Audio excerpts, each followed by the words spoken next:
Você já parou para observar em total silêncio a cena mais revoltante e cruel que foi normalizada dentro da religião moderna? De um lado, você vê uma senhora idosa, aposentada, contando as moedas no final do mês e deixando de comprar o próprio remédio para colocar uma nota alta no gasofilácio da igreja. Ela faz isso com as mãos trêmulas, aterrorizada pela ameaça do altar de que, se ela não pagar os 10%, um devorador invisível vai destruir a sua vida. Do outro lado, você vê o líder que exige essa oferta. Ele desce do púlpito luxuoso vestindo roupas de grife, cercado por seguranças. Entra em um carro importado e vai descansar na sua mansão financiada pela fé alheia. O sistema religioso corporativo fundiu uma mentira perversa na sua mente.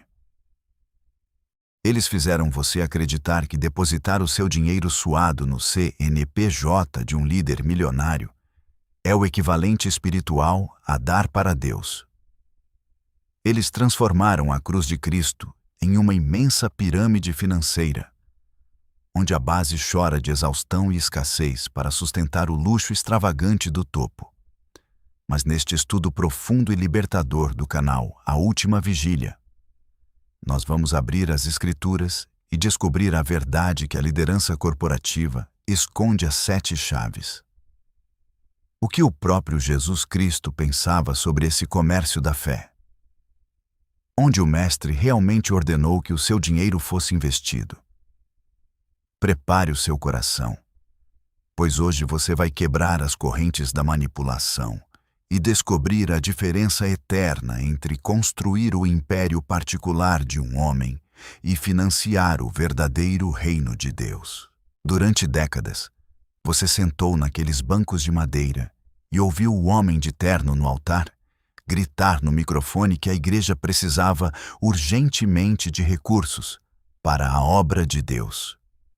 Eles apontavam para a maquete da construção do novo megatemplo, para a troca do mármore importado no púlpito, para a compra de telões de LED gigantescos ou para o aluguel de horários caríssimos na televisão. O sistema corporativo gospel, com o passar dos anos, criou uma ilusão de ótica genial e letal na sua mente.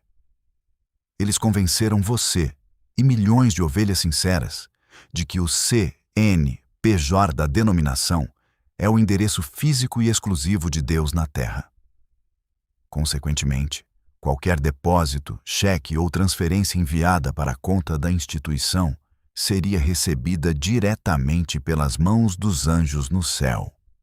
Mas preste muita atenção na subversão histórica brutal que aconteceu aqui.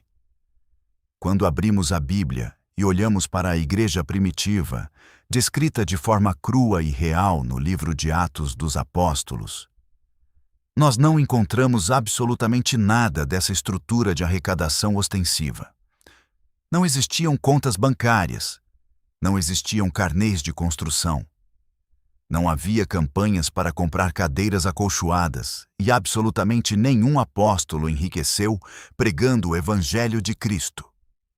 O apóstolo Paulo, o maior plantador de igrejas do primeiro século e o homem que escreveu a maior parte do Novo Testamento, trabalhava com as próprias mãos, fazendo tendas para não ser um peso financeiro para as ovelhas. A oferta no Novo Testamento nunca teve a finalidade de erguer impérios arquitetônicos ou de bancar o luxo extravagante e as viagens de primeira classe de uma elite clerical intocável. A oferta original era puramente orgânica, horizontal e focada exclusivamente na sobrevivência dos irmãos, que passavam necessidades básicas. A religião institucional pegou o seu medo reverente ao Criador e o transformou em uma ferramenta de extorsão sofisticada.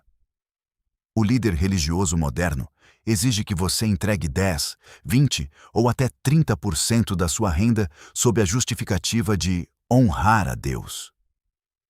Mas o dinheiro para no meio do caminho. Ele é sugado pela pesada burocracia, pelo marketing da denominação, pelas despesas de um prédio ocioso e pelos caprichos de uma liderança vaidosa. Enquanto isso, o irmão que senta na fileira da frente não tem dinheiro para comprar o gás de cozinha ou o próprio remédio para a pressão. E o sistema vira o rosto para ele, dizendo de forma fria que a igreja não é instituição de caridade. Percebe a gravidade espiritual disso? O sistema corporativo inverteu o sentido da cruz. Eles sugam o sangue e o suor da ovelha ferida para engordar o pastor no altar. Quando o verdadeiro pastor, Jesus Cristo, derramou o próprio sangue para dar vida, alívio e descanso à ovelha. Quando você deposita o sustento da sua família em um sistema que prioriza o cimento ao invés do estômago vazio do próximo, você não está financiando o reino de Deus. Você está pagando o custo de manutenção da Babilônia moderna. Se você, na sua pureza de coração, acredita que a repulsa por esse comércio da fé e por essa ostentação financeira é apenas uma crítica moderna de crentes decepcionados, saiba que o próprio Jesus Cristo enfrentou, expôs e condenou essa exata mesma estrutura de exploração no seu tempo. A liderança religiosa dos fariseus e escribas no primeiro século operava de forma assustadoramente idêntica aos grandes figurões corporativos do evangelho atual. Eles adoravam os lugares de maior honra nos banquetes. Amavam o reconhecimento público nas praças. Vestiam roupas que demonstravam superioridade espiritual e, acima de tudo, usavam o imponente Templo de Jerusalém como a sua principal máquina de arrecadação financeira. Eles usavam a fachada impecável da santidade institucional para esconder a mais suja ganância. E no Evangelho de Lucas, capítulo 20, versículo 47, Jesus Cristo aponta o dedo na cara dessa elite intocável e profere uma das condenações mais pesadas, diretas e aterrorizantes de toda a Bíblia. O Mestre diz abertamente que eles devoram as casas das viúvas, fazendo por pretexto longas orações. E logo em seguida decreta a sentença final e inevitável. Estes receberão maior condenação. Eu quero que você sinta o peso avassalador desta denúncia cravada na sua alma. Jesus não estava impressionado com a liturgia bonita, com os corais ensaiados ou com a oratória impecável que os escribas faziam no altar. Ele estava profundamente enojado com o fato de que toda aquela teologia de luxo servia unicamente para devorar as casas das pessoas mais vulneráveis e indefesas da sociedade. As viúvas, os idosos e os órfãos. A religião institucional daquela época usava a culpa e o medo da punição divina para extrair a última moeda de quem não tinha quase nada, apenas para manter a engrenagem fria do templo funcionando e a elite sacerdotal no topo da pirâmide. Hoje, o cenário é tragicamente o mesmo. O falso pastor moderno faz campanhas de 7 semanas, profere longas orações de quebra de maldição, prega sermões inflamados e chora no microfone, usando o nome de Deus em vão. Tudo isso como um pretexto elaborado e teatral para, no final do culto, passar a salva de ofertas e devorar a sua aposentadoria suada. Eles prometem a chave da prosperidade e exigem o seu sacrifício financeiro, enquanto sugam o seu patrimônio familiar para bancar voos de primeira classe e ternos importados. Entenda isso de uma vez por todas. Jesus não tolera a ostentação religiosa, financiada pela miséria dos seus filhos. Se o seu líder exige sacrifícios financeiros que afetam a comida na sua mesa e o seu bem-estar, enquanto ele mesmo não abre mão de nenhum luxo, ele não é um representante de Cristo. Ele é um herdeiro direto dos fariseus. A ira de Deus não está sobre a ovelha idosa que chora, porque não tem como pagar a cota exigida pela denominação. A ira de Deus repousa inteiramente sobre a liderança que enriquece às custas do seu rebanho.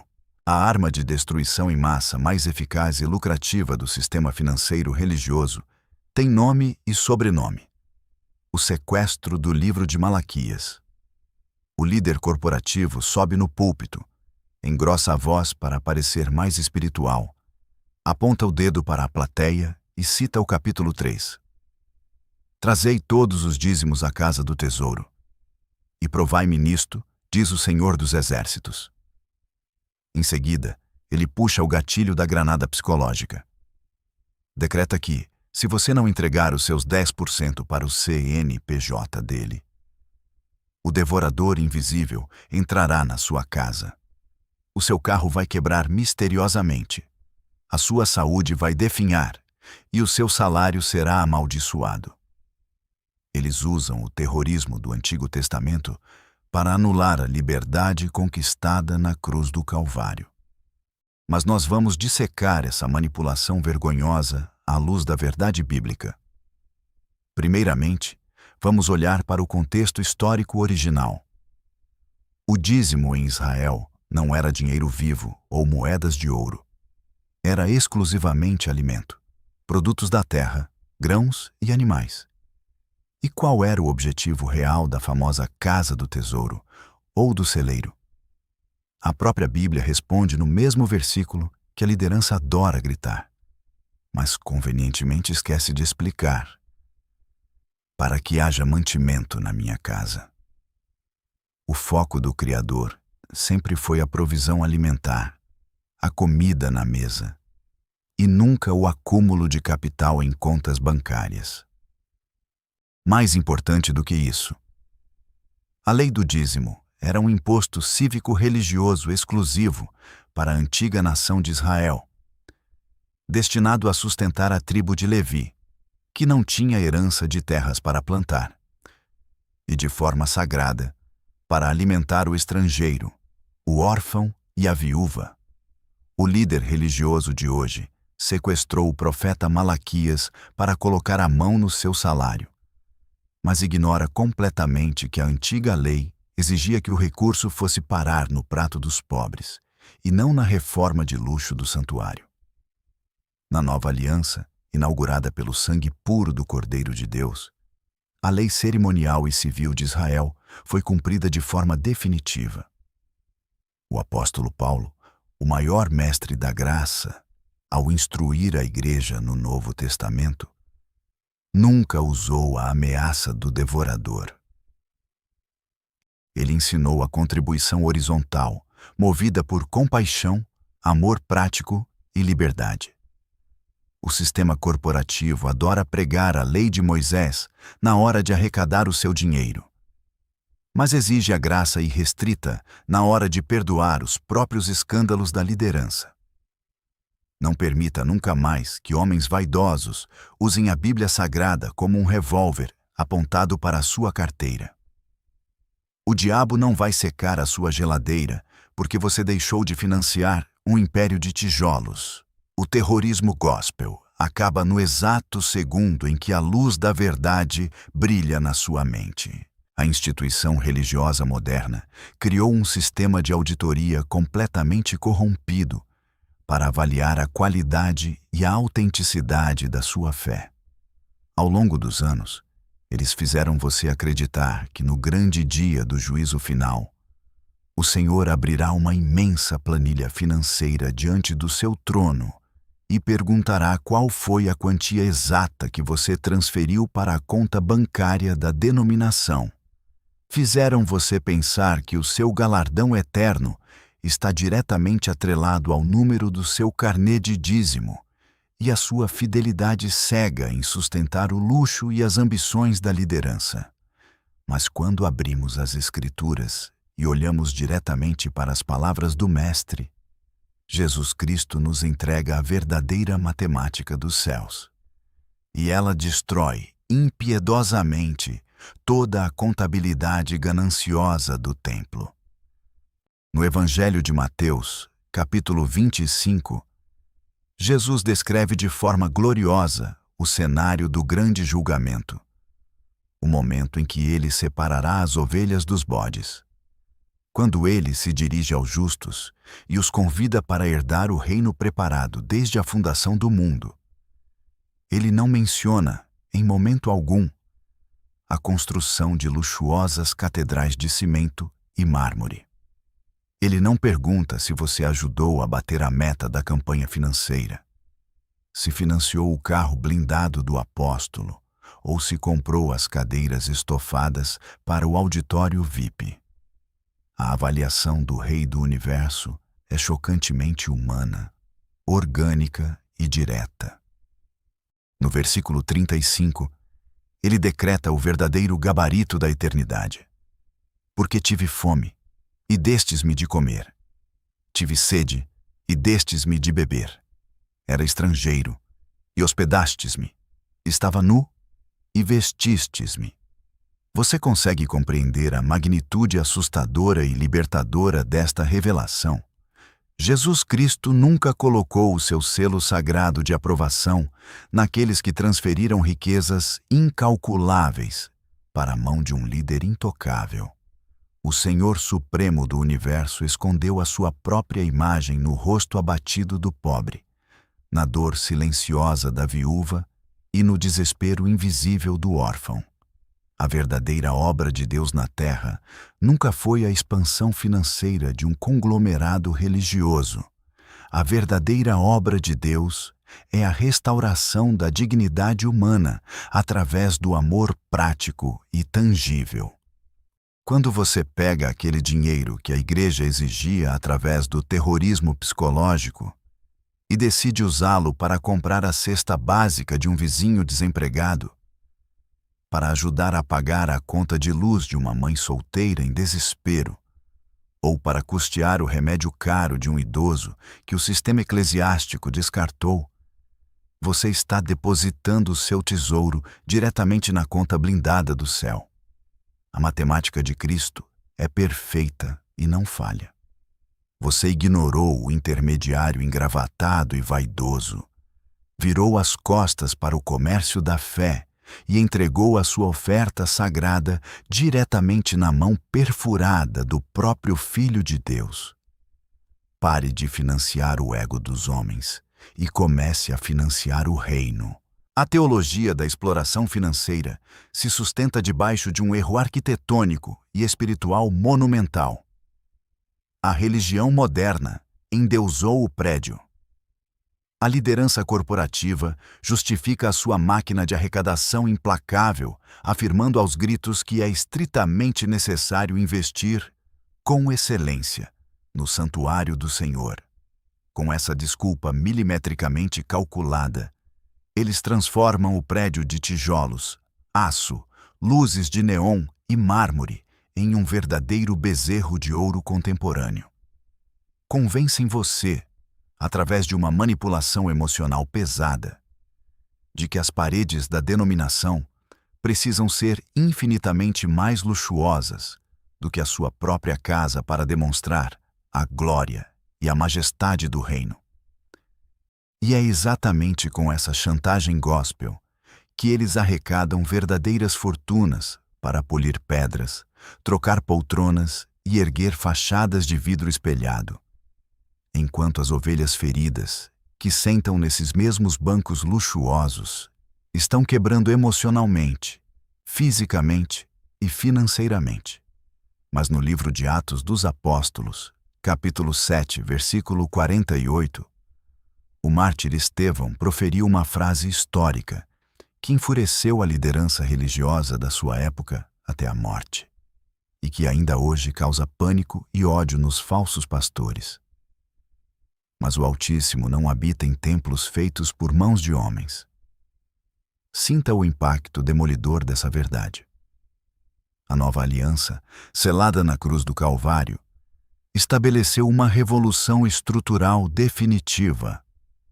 O Criador do Universo não precisa de ar-condicionado central, acústica perfeita de última geração ou de tapetes de veludo importados.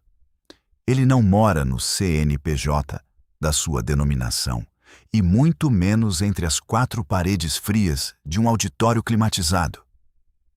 O verdadeiro, eterno e definitivo santuário de Deus nesta terra é você e o seu próximo. O apóstolo Paulo decreta de forma inquestionável na primeira carta aos Coríntios que nós somos o santuário vivo do Espírito Santo.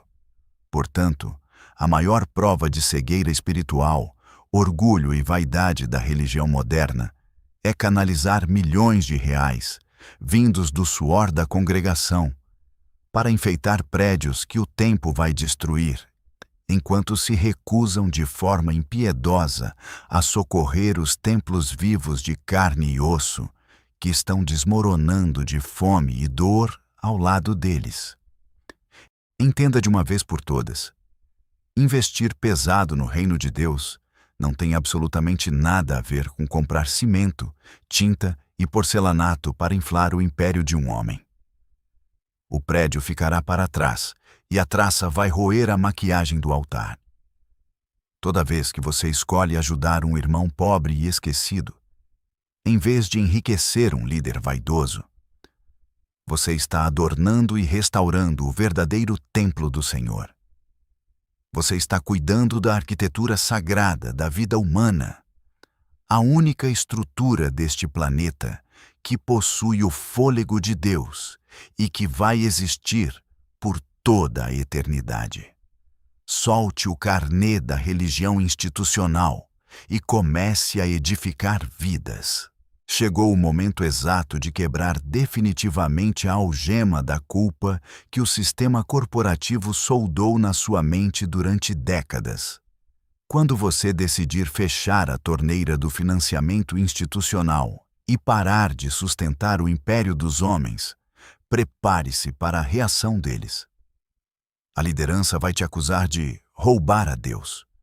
Eles vão usar de chantagem emocional, pressão psicológica e, muito provavelmente, tentarão te excluir do círculo de intimidade da igreja, tratando-o como um cristão de segunda classe. Mas você não precisa mais abaixar a cabeça nem se curvar diante desse tribunal inquisidor, porque a sua alforria financeira foi assinada com sangue no Calvário e selada pelos apóstolos na Nova Aliança.